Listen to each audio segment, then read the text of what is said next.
Vamos ler então Filipenses capítulo 2, versos 5 a 11, diz assim: Tende em vós o mesmo sentimento que houve também em Cristo Jesus, pois ele, subsistindo em forma de Deus, não julgou como usurpação o ser igual a Deus. Antes, a si mesmo se esvaziou, assumindo a forma de servo, tornando-se em semelhança de homens. Reconhecido em figura humana, a si mesmo se humilhou, tornando-se obediente até a morte, e morte de cruz.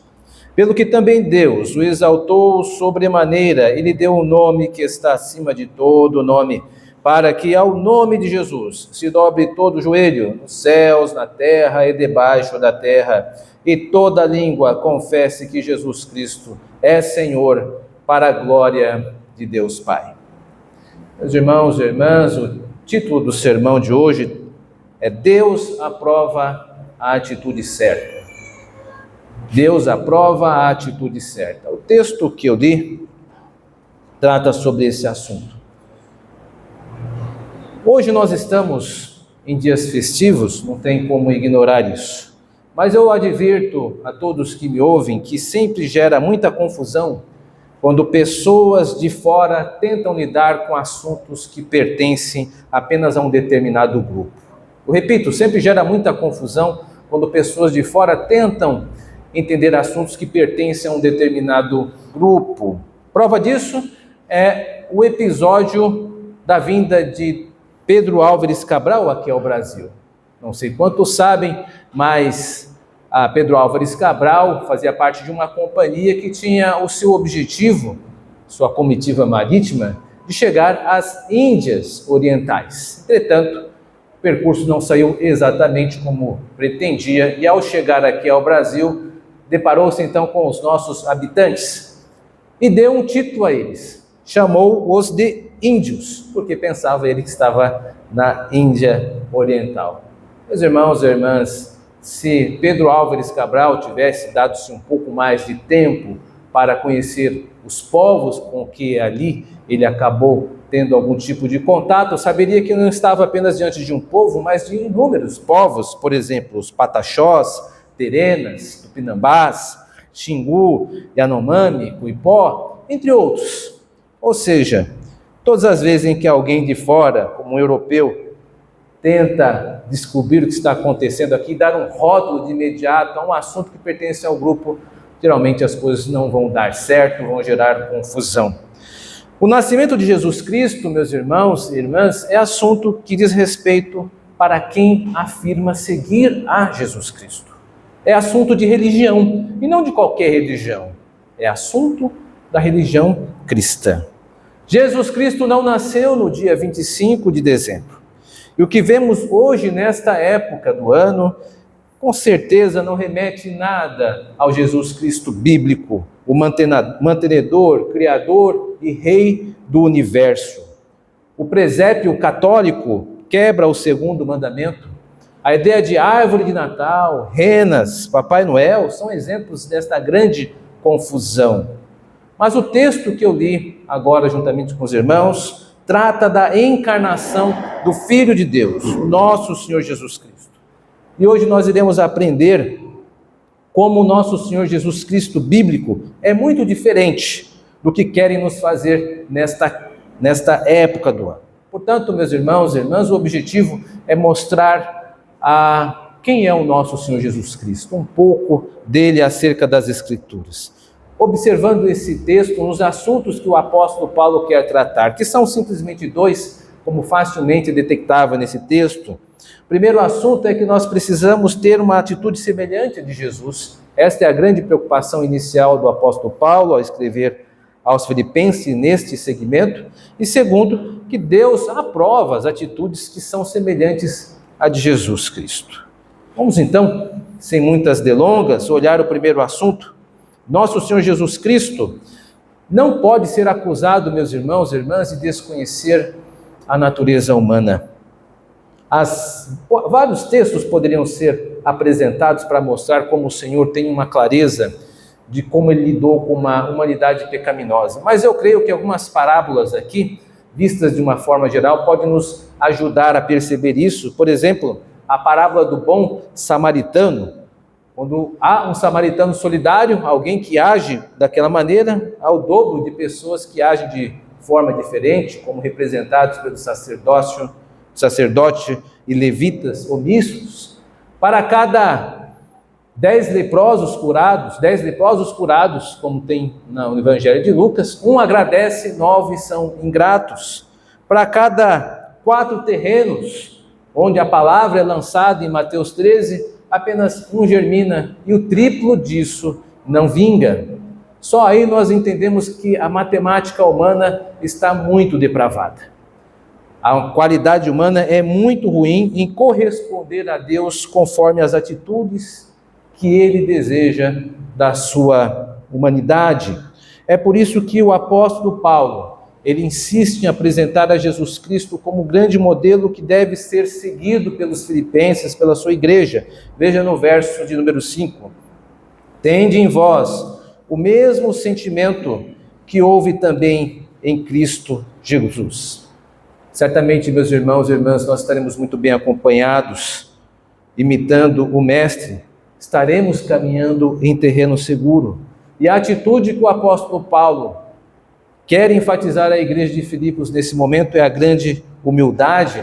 Ele está tratando disso com os irmãos esparsamente na epístola aos Filipenses, e nesse momento ele concentra seus esforços, ele quer resolver algumas questões que acredita que a humildade é o caminho certo para isso, ele está correto. Então ele começa apresentando a Jesus Cristo como o grande modelo de humildade. E Jesus Cristo é humilde, meus irmãos e irmãs, nós não temos a menor dúvida sobre isso. Lá em Mateus, no capítulo 11, verso 28, Jesus Cristo levanta a sua voz e diz assim: aprendei de mim, que sou manso e humilde, e encontrarei descanso para vossas almas. Então podemos hoje dirigir uma oração ao Senhor e dizer: Senhor, em como podemos ser humildes? Como podemos aprender de Ti? E aí nós vemos nesse texto algumas ações que o apóstolo Paulo mostra como o nosso Senhor foi humilde. E a primeira ação, com certeza, é o seu esvaziamento. Veja no versos 6 e 7. Ele, subsistindo em forma de Deus, não julgou como usurpação o ser igual a Deus. Antes a si mesmo se esvaziou, assumindo a forma de servo, tornando-se em semelhança de homem e reconhecido em figura humana. Meus irmãos e irmãs, durante a estadia aqui na terra, durante grande parte dos seus anos que ficou entre nós encarnado, como filho do carpinteiro, ele não se manifestou até ter chegado a hora certa. Seus poderes sempre foram exercidos, mesmo após manifestar-se como Redentor, sempre de uma maneira muito comedida, pontual e visando um propósito para a glória de Deus no levar o evangelho dele. Jesus Cristo com certeza operou poderosos milagres. Sim, ele multiplicou os pães, mas apenas como um sinal da sua missão para ensinar uma mensagem para aquelas pessoas. Sim, Jesus Cristo andou sobre o mar, mas ele o fez apenas para socorrer os seus discípulos que estavam em apuros. E com certeza Jesus Cristo transformou a água em vinho, mas para que aqueles no seu círculo próximo que estavam aderindo à sua campanha, ao seu trabalho missionário ali entre aquele povo, os judeus, pudessem crer nele. Enfim, Jesus Cristo operou grandes milagres e fez o exercício do seu poder, mas nunca por vanglória, nunca para exaltar-se a si mesmo.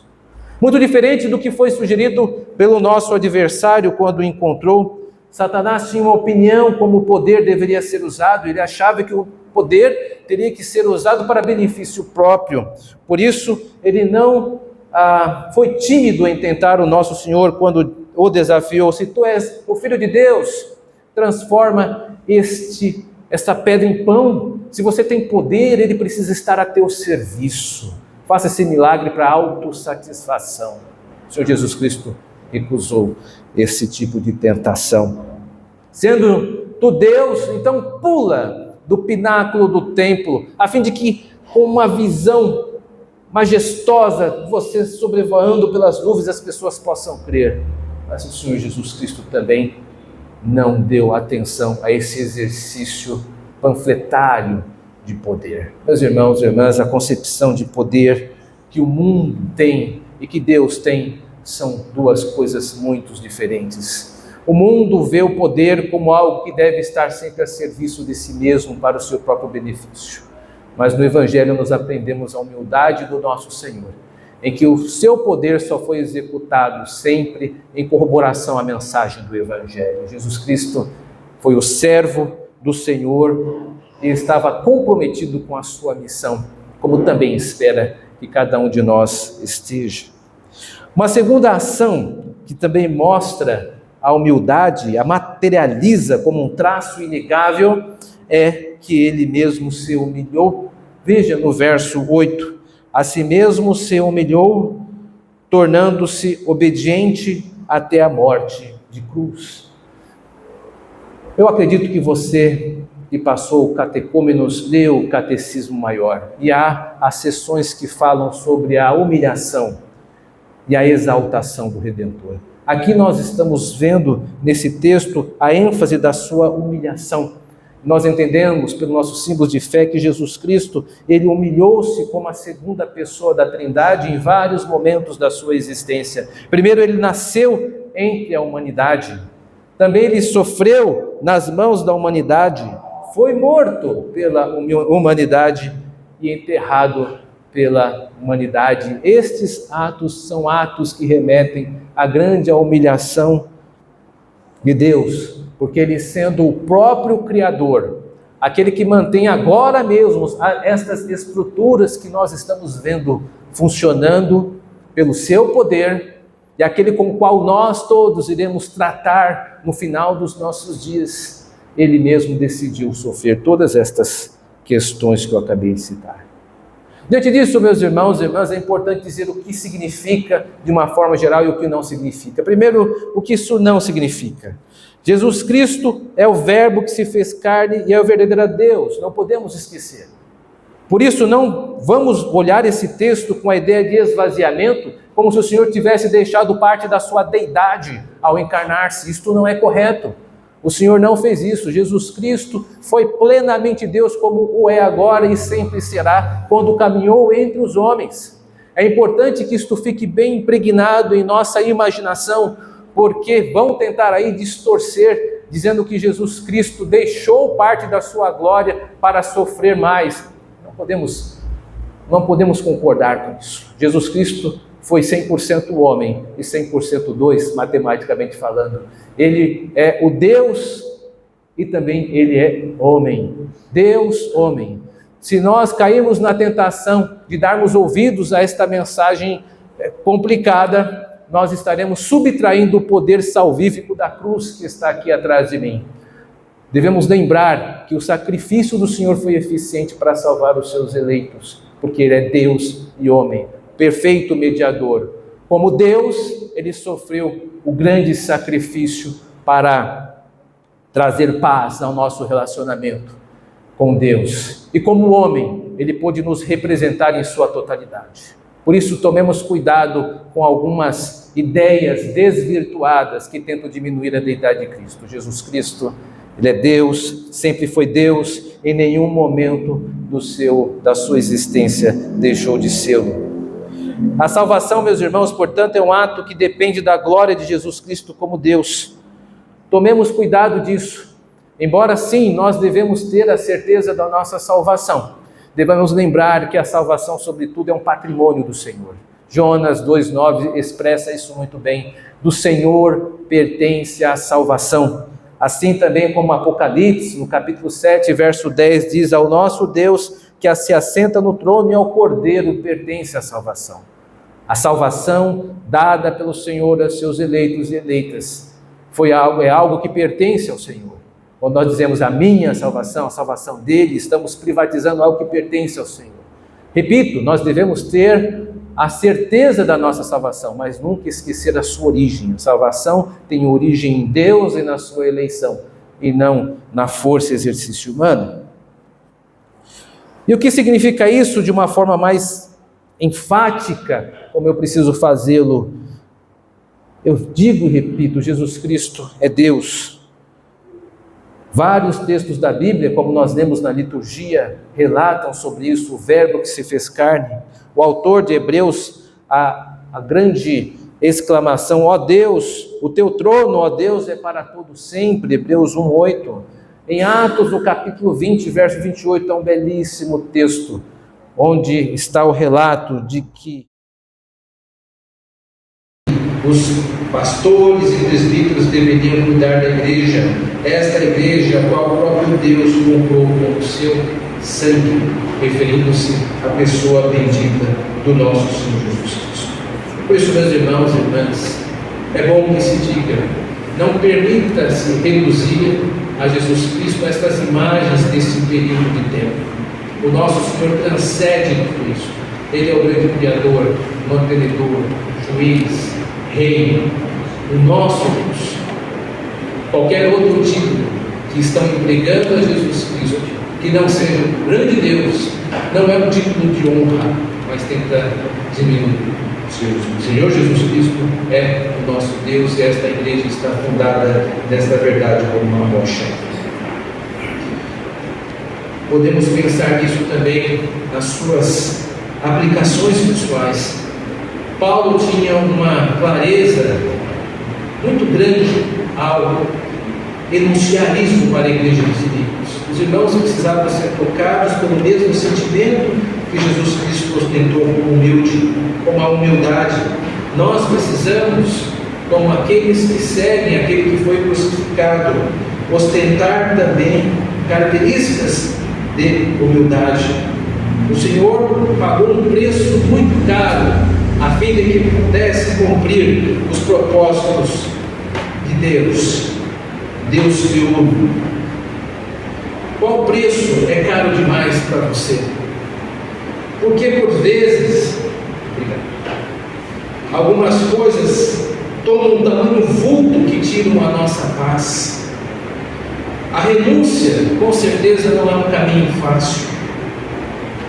Mas nós precisamos muitas vezes renunciar a nós mesmos diante de circunstâncias difíceis. Precisamos ter clareza disso, talvez para materializar mais, embora o grande exemplo seja o sacrifício de Jesus Cristo como um grande ato de renúncia, como um sol que resplandece no seu ponto mais alto. Outros homens que também fizeram parte do povo de Deus trilharam caminhos de humildade que vale a pena fazer menção para materializar que nós podemos também ser humildes.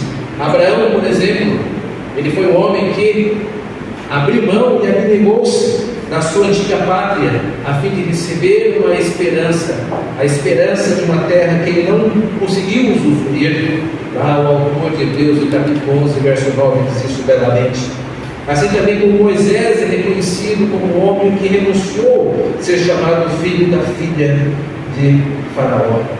Abriram mão de coisas do seu tempo para servir ao Senhor.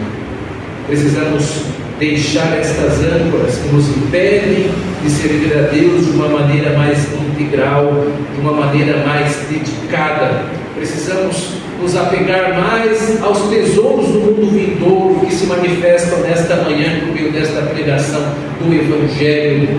Precisamos nos apegar mais àquilo que nos aguarda, meus irmãos, do que nas coisas terrenais. Abraão e Moisés trilharam um caminho que aponta para o Senhor. Precisamos trilhar da mesma maneira e dedicar ao máximo a nossa vida a exaltar e glorificar a Deus, renunciando às coisas desta época para direcionarmos a vida para os nossos. O segundo assunto, nós vimos que a grande atitude que o Senhor demonstra para nós é a humildade. Mas Paulo também está interessado em mostrar como o Pai apresentou a sua aprovação. Verso 9 e 11. Pelo que também Deus o exaltou sobremaneira, lhe deu o nome que está acima de todo nome, para que o nome de Jesus se dobre todo joelho nos céus, na terra e debaixo da terra, toda língua confesse que Jesus Cristo é o Senhor, para a glória de Deus Pai. Os irmãos e irmãs, ser certo que o nosso Senhor Jesus Cristo, nosso Redentor, humilhou-se a si mesmo, se esvaziou. Também é certo o prazer do Pai teve nisto, e em contrapartida o exaltou. Então nós temos aqui a exaltação do nosso Redentor. O Pai sempre demonstrou satisfação pelo Filho. Nós podemos ver isso de várias formas, mas eu quero destacar duas muito simples. No começo do seu ministério, quando foi batizado, o Pai disse: "Este é meu Filho amado, com quem me comprazo." E Jesus Cristo, quando estava no monte da transfiguração, já se encaminhando para os eventos finais que ele daria na sua crucificação, o Pai mais uma vez manifesta o seu contentamento por uma voz dizendo: "Este é meu Filho amado, em quem me comprazo, a Ele ouvi." Ó bendito Senhor, o que devemos fazer?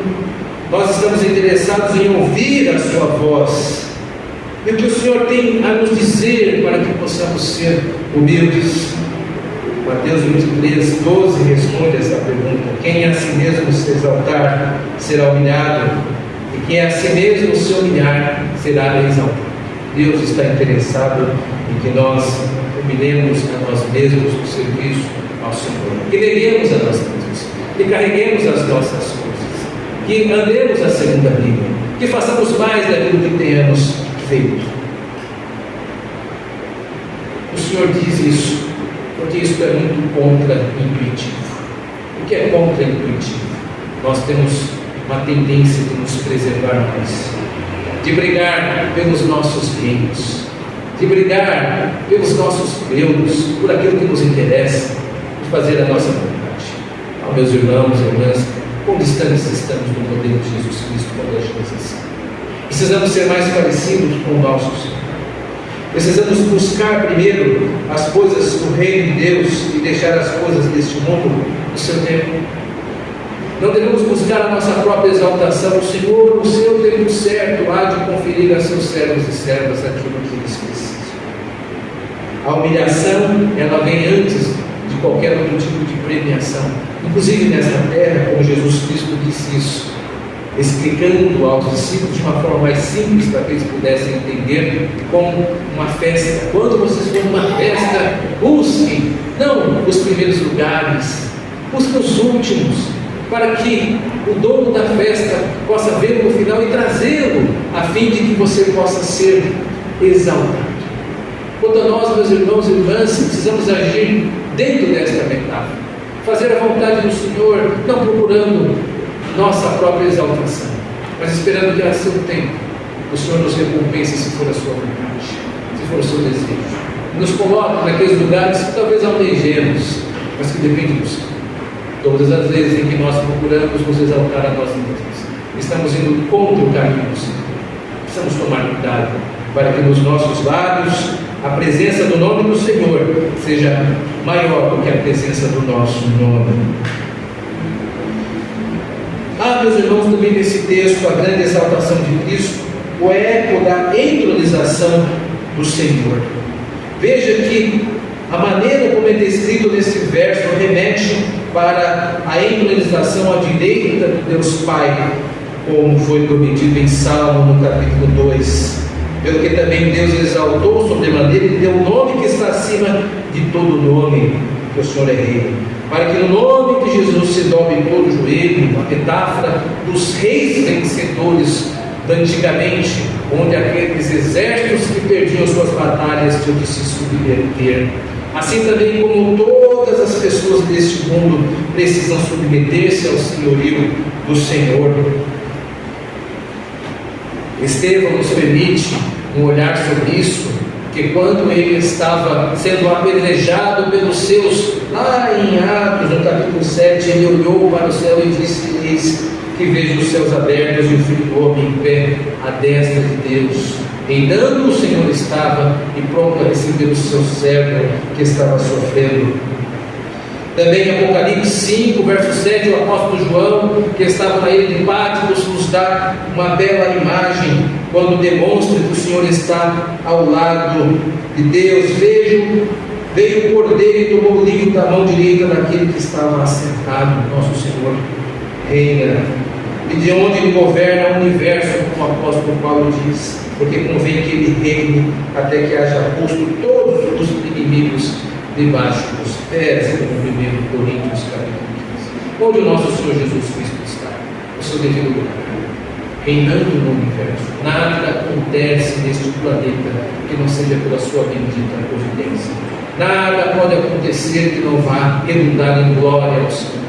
E toda criatura, homens e mulheres, inclusive estes que hoje não reconhecem, hão de dobrar os seus joelhos diante ao grande Redentor. Nós, a Igreja de Cristo, estaremos lá para entoar louvores ao nosso Senhor, porque para isso nós fomos chamados, para que fôssemos testemunhas dos seus grandes atos de salvação da humanidade. Portanto, meus irmãos, este é o sentimento em que a Igreja toma esses momentos. Um momento sim, onde nós podemos dar a esse mundo a conhecer o verdadeiro Jesus bíblico. Não aquilo que é mostrado nesses filmes cinematográficos, não aquilo que é mostrado nessas maquetes em shopping centers. O nosso Jesus Cristo reina, está vivo, caminha entre nós, fala conosco por meio da sua palavra, nos concedeu o seu Espírito e nós iremos nos encontrar no nosso bendito. Eu termino, meus irmãos, esta pregação chamando a atenção para um outro grupo de colonizadores europeus, desta vez os ingleses, que foram para a Austrália há séculos passados. E assim como os portugueses encontraram os nativos daquela região, e conta-se que ao se depararem com aquele animal pulante, com um saco na barriga, perguntaram ao aborígene: o que é isso? O aborígene respondeu: canguru. É o nome do animal de canguru. Mas dizem algumas línguas que com o tempo foram vivendo entre os aborígenes e perceberam que o que o aborígene respondeu é: canguru significa eu não sei o que você está dizendo. Isso foi o nome do animal. É claro que há controvérsias. Se você buscar isso, eu espero que busque, perceberá que alguns que dizem que não era tanto assim. Entretanto, eu creio que essa ilustração cai bem em nossos dias. Hoje ainda há muita confusão acerca do que é o nascimento de Jesus Cristo. As pessoas olham, não sabem exatamente o que significa e usam para outras coisas, mas você mesmo, a Igreja de Jesus Cristo, nós sabemos o que significa o nascimento de Jesus Cristo. Nós sabemos porque nós fomos alcançados por esta salvação. E quem tem que dizer isso ao mundo somos nós. Porque quando o mundo tenta dizer, é o que acontece com os colonos europeus, tanto com os indígenas quanto com os aborígenes. Muita confusão. Portanto, vá, nesses momentos, explique para essas pessoas, fale do seu Senhor, com certeza estará ao seu lado, provando essa atitude. Que Deus